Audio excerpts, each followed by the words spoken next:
Away to pray for the souls of the animals that will be losing their lives on account of humans to be able to enjoy. Let's return to the studio and talk about why Ugandans need economic empowerment as we head into the 2026 general election. Now, the conversations around the country are deep and sometimes insightful. But what do you need to understand in order to be the best possible citizen that offers the best to the country, especially economically? Some actors say you need money in your pocket, and I know I have your attention when it comes to that. Joining us for this conversation is the president of the National Economic Empowerment Dialogue Party, Joseph Kabuleta. Many thanks for joining us this morning.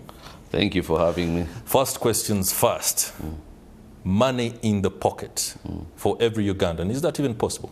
It is. It is. It's very possible because it's just about the volumes of money that are in the pocket because people already have some money in the pocket, but it's for me it's not just a slogan. It's an aspiration. It's a statement of intent. And I come from the place that Uganda is a very blessed country, financially blessed. The trouble is we've had very greedy leadership that actually thinks that people are easier to govern when they are desperate. And so poor and desperate. So they push them in that place. And so they retain almost a 65 to 70% peasantry. And those are the people who swing elections here and there because, you know, you can give them monies here and there and give them hope and so on. And then now the other people who actually are involved in real money economy, the people who carry the entirety of the tax burden, are by my estimate about 25%. That includes people like yourself and myself, the corporate sector, business, business people, and stuff like that. And now the thing is that because that's a very small percentage to actually carry the tax burden of the country, they are squeezed. That's why everybody is squeaming under the horror that is URA and their methods of collecting money, which almost border on scorched earth policy. They don't care how many businesses they will find next year. They just want their money there and then. Whether the business collapses or not is none of their business. And they're doing it with a whole lot of arrogance.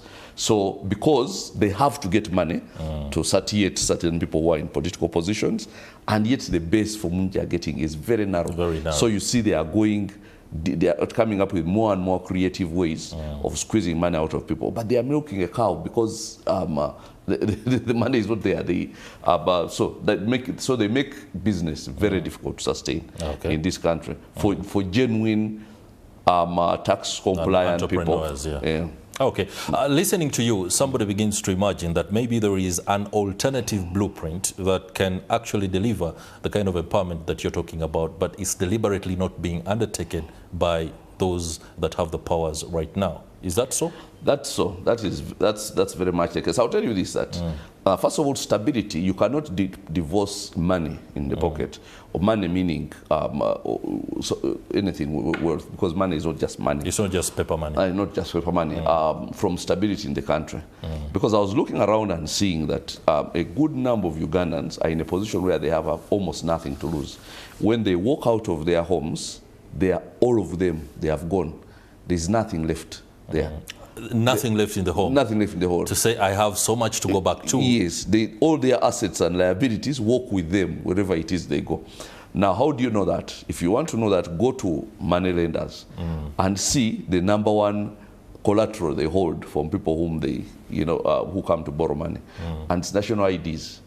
Now, if somebody borrows against his national ID, that means he has no assets. That means that's him. He's basically selling himself. That is his worth. That's his worth. So it means he walks with his worth there. Now, when you have a population that is like that, that doesn't have a lot to lose here and they're not pursuing businesses and so on, it's difficult to sustain peace in the country. Because if somebody came up and incited people and said, let's burn down this city, there are so many people who would be willing to do it because they have nothing to lose. They have no stake.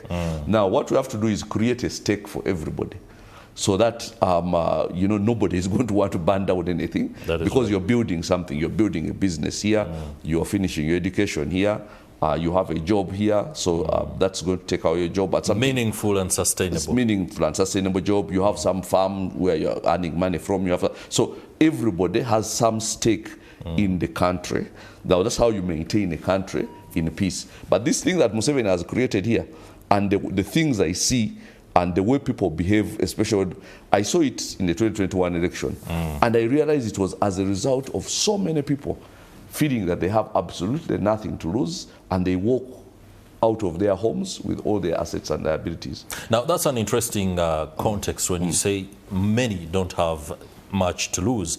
Often, there are some opposition leaders, including the now incarcerated retired Colonel Dr. Kizza Besigye, who has blamed the elite because he says they are not actually coming forward to be able to be part of the process of transforming and maybe leading the country into transition. And then behind that argument is the fact that many think they have so much to lose. The jobs that they hold, especially within the pseudo-middle class. Now, what are the low-hanging fruits to create the kind of banker economic background that you talk about when there are those who fear to engage on account of fearing loss of what they have, especially the small aspects that they hold on to?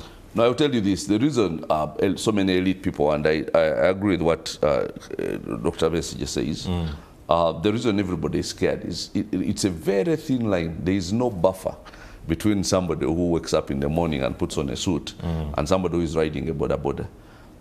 One you could easily slip into very easily. You're right at the edge of it. You're on the precipice.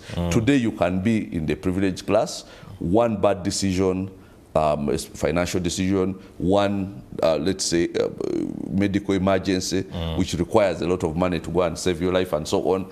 And within a short time you're right back there, and you're with them down there. So there is a fear because there is no buffer. Now, that's what makes people, and that fear is one of the reasons that makes people say, you know what, you guys be in politics, we are going to be, we have a living to earn and so on. But when we create a scenario where, like, you're not going to lose everything in just over one bad decision because there is a place to fall back to. And we can do it, and we really can do it, because all this, a lot of this, the scenario I'm telling you of very few people having anything to lose is all manufactured by the leadership. And for this, exactly this purpose. Because if you were to sit down and say you want to rule a country in perpetuity, and perhaps even turn it over to your son, you do exactly what this person. You have to keep and look at all the countries where this has happened.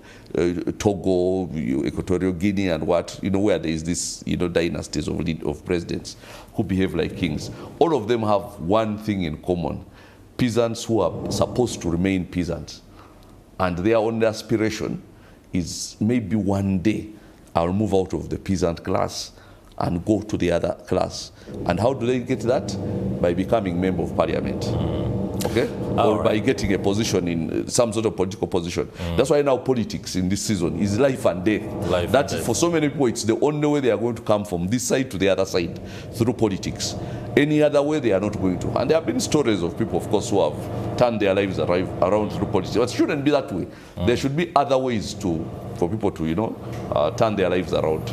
All right. As we enter the final bend, somebody would ask, ahead of 2026, the election, National Economic Empowerment Dialogue does preach about economic empowerment, and of course talks about the need, but the aspects on the ground that require you as a political party to achieve those particular goals doesn't exist.